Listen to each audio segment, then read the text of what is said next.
Welcome everyone. Today we'll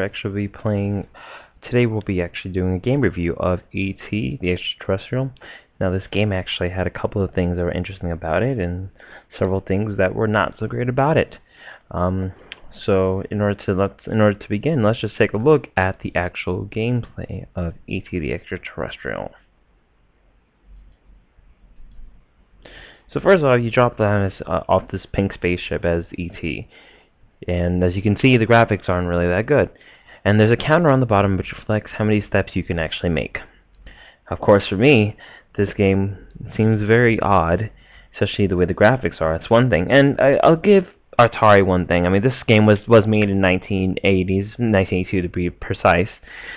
So it wasn't that good graphics at that time, but at the same time, then you just see random things like a man just comes up, and then all of a sudden you drop into like some weird hole. Still have no idea what's going on here.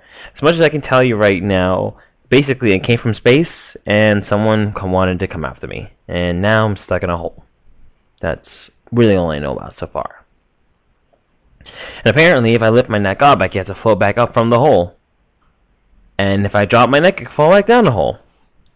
As you can see, this game specifically has some interesting moments of it. And as you keep going, this weird man follows you everywhere. And I don't know, how did I drop in a hole? I didn't see anything.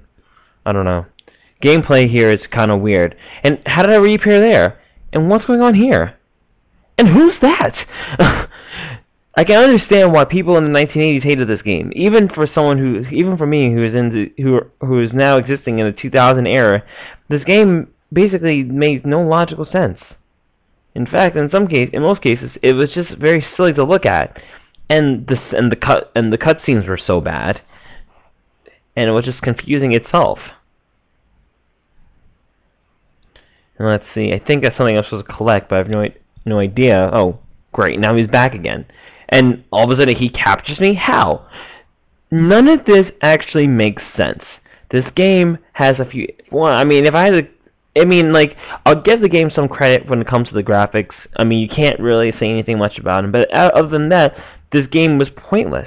The cut screens were bad. You couldn't even tell what was going on. Random people were following you everywhere. There's no unique purpose served in this game. This game is silly. It is ridiculous.